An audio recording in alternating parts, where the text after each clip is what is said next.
Next main dish is our 3-ingredient chicken tacos. So you just need a taco seasoning packet, a frozen package of chicken, and then also your favorite salsa.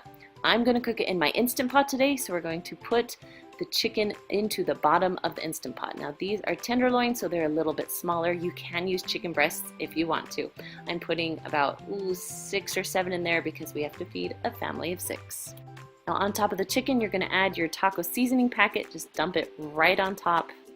And then you're going to pour on your salsa. I'm using the whole jar of salsa just because I like it that way. Now because it is the Instant Pot, I'm going to add a little bit, about 1/4 cup of water, so it will pressurize. Next, go ahead and put your lid on the Instant Pot. Make sure that little knob is turned to sealing, not venting. Then go ahead and push the manual or pressure cook button, depending on what you have. And because they're pretty small, I'm just going to cook this for 20 minutes with my frozen chicken. Now when it's all done cooking, I turned my little knob to venting and let out all the pressure so the lid will come off nice and easy. Now I pulled out my chicken just to shred it up just a little bit easier. You can leave it in the Instant Pot and shred it from there, but yeah, whatever works for you. Then all you do is put it on some tortillas or salad, add your favorite toppings. I'm going to add just a little bit of cheese on top. Then I'm just going to roll it up and serve it nice and hot. The side dish to go with this recipe is our cauliflower Spanish rice. So all you need is a jar of your favorite salsa, some ground chicken or turkey depending on what you like, and then also some riced cauliflower. I like to get the frozen kind. Now you're going to start by putting your turkey or chicken into a skillet and you're going to cook it up. Now if you've never heard me talk about the chop stir, this is one of my most favorite kitchen items. I'll put a link in the description for you. It is amazing. Now once your meat has started to brown just a little bit, you can go ahead and add your cauliflower rice onto it. It's still frozen. I am just cooking it just from frozen, just like this. Then mix it around until your meat is all the way cooked and your cauliflower rice is nice and soft. Once everything is cooked, it's now time to add the salsa. So I'm adding 1 jar, about 16 ounces of just your favorite salsa. Then just mix that in until everything is nice and well combined. And that is all there is to it. One of my most simplest recipes, but also one of my favorites. The next recipe is sweet and tangy meatballs. You can make this in your Instant Pot or slow cooker. We're going to do the Instant Pot today. So you're going to take a package of frozen meatballs and pour it into the bottom of your Instant Pot. Next, you're going to add a can of chili sauce and about 1/2 jar of your favorite grape jelly. That's all there is to this. Now I am going to pour a little bit of water in my chili sauce and get the sides just to give it a little more liquid and to get the sides of the chili sauce. Go ahead and put your lid on, make sure the little knob is turned to sealing. Then you're going to push the pressure cook button and meatballs only cook for 7 minutes. Once it beeps, you can just walk away. Now once it's done, you can turn the knob or press the knob to venting so you can release your lid safely once all the pressure is out. Now my husband loves to eat these over rice, but my kids love to eat them just with a toothpick. Now the side dish to this recipe is Parmesan corn. For this recipe you need a package of ranch dressing, 1/2 cup of Parmesan, shredded Parmesan, 2 tablespoons of butter, and then 3 cups of either frozen corn or fresh corn. Now to make my life a little easier, I am using frozen corn today, so I'm just going to add 3 cups into a microwave safe bowl. Now my packaging said to add a little bit of water and microwave it for about 5 minutes until the corn is cooked through. So do what the package tells you to do. Next you're going to add your 2 tablespoons of butter. Now if you have a little bit of water left over, go ahead and dump that out before you mix in your butter. Now once your butter is melted, we're going to let it sit for a few minutes just to cool down. Then we're going to add 1 tablespoon of your ranch dressing and then add the Parmesan. Now if it's really hot, your Parmesan's going to stick together, so that's why it's important to let your corn cool just a little bit before you start mixing in all the rest of the ingredients. I'm telling you, once you have this corn, you won't go back to just plain corn ever again. Now our next main dish is our avocado chicken salad. Now I use some bakery rolls, a little bit of salt and pepper, avocados, and then a rotisserie chicken. First, you're going to slice your avocados into cubes or small pieces just to make it easier to blend it up. So small pieces is a must when you're making this. Then you're gonna add a little bit of salt and a little bit of pepper. You can kind of taste test, see how you like it. You can always add more later if you need more. Next, I'm just gonna smash all the avocados up with a fork. You can use a blender if you want, but I feel like I waste some on the side, so I am using a fork today. Next, you're gonna take your rotisserie chicken, whether you cut it or tear it up, it doesn't matter. You just want bite-sized pieces and you're putting them into the bowl. Once you have about a cup to a cup and a half of chicken, go ahead and mix your chicken and avocados together. Now, the thing that makes this recipe even more amazing is serving it on delicious bakery buns. This is one of my most favorite go-to recipes when I have not a lot of food in the kitchen. This is what we make. Now, the side dish to this recipe is baked zucchini fries. So for this recipe, you need some small crumbled Parmesan cheese, 2 eggs, 3 zucchinis, and then some Italian panko breadcrumbs. Now you want to cut up your zucchini so they're about the size of normal fries. Now if you have foil, you want to line a cookie sheet with foil. It will make your cleanup so much better.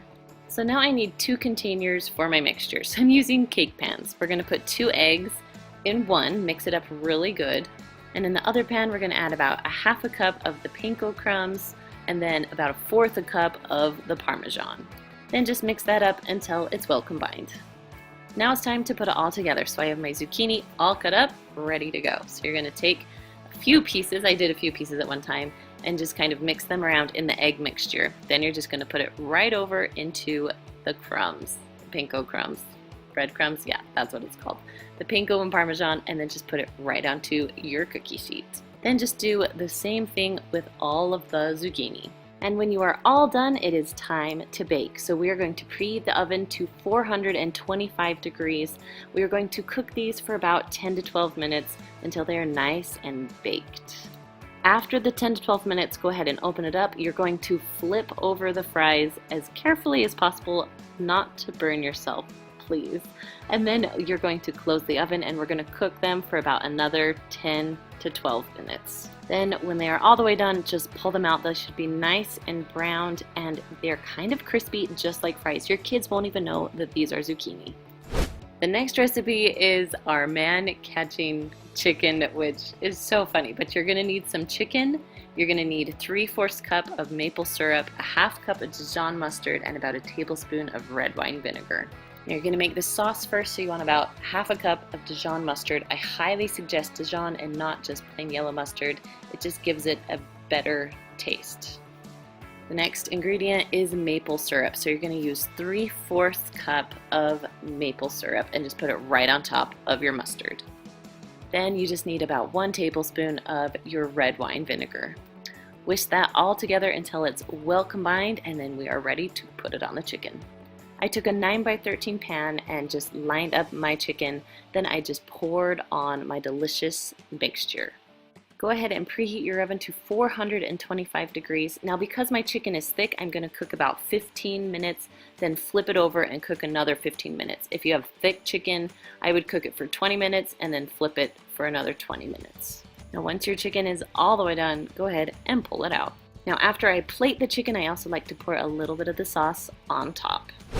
Now the perfect side dish for this recipe is Instant Pot green beans. Alright, next recipe, we're going to make some beans. So I have 2 tablespoons of butter, 1 cup of water, 1 pound of green beans, and then on top of the green beans, I'm going to add just a little bit, like a teaspoon of garlic. And go ahead and put your lid on, make sure it's all the way tight. You're going to turn it again to sealing so it will pressurize, and you're going to go all the way down to 5 minutes. Now I cook mine for 5 and they're really well done. You can even do 2 minutes and they'll still be good. Now when it shows the L, that means that the timer is done and you're ready to let the steam out. So that's called a quick release. So I turn the little knob. Once all the pressure is out, my lid will come off and my beans are ready to go. So all I have to do is mix them around a little bit. Now one of my favorite things is when the garlic pressurizes, it kind of pressurizes the garlic flavor into all of the beans. It's one of my most favorite things to make. So these beans are done and we are all ready to serve. So I like to serve them in just a serving dish, individual bowls, however you like to do it. Next recipe is our pepperoni pizza rolls. Now all you're going to need is mozzarella cheese, some pizza crust, and some pizza sauce. I'm going to start by rolling out my dough and spreading it out a little bit because we need to make rolls here. So we need to spread it out pretty thin so it will cook evenly. Now just to give it a little bit more flavor, I'm adding a little bit of garlic salt and just a little bit of Italian seasoning on top of the pizza crust. Next I'm going to add about a cup to a cup and a half of mozzarella cheese. Then you want to make sure that you spread the cheese all around pretty evenly. Okay, now it's time to make our pizza rolls, so we have to carefully roll the dough with the cheese inside of it. Now there are ends here. I'm going to cut off both ends, but I am still going to use those because they will work just fine. Okay, next you're going to cut about 1-inch pieces or rolls and then just carefully place them on a cookie sheet. I would also suggest spraying your cookie sheet with cooking spray just so they will come off a little easier. Now once you're all done making them, go ahead and take the pan. You're going to cook it in your oven at 425 degrees for about 10 to 12 minutes. Now when they're all done, they should be nice and golden brown on top, and the best part is just dipping them in your favorite marinara sauce. Now the perfect side dish for this is our simple green salad. So all you need is some chopped romaine salad, a really good poppy seed dressing, I love Panera's, and then just a can of mandarin oranges.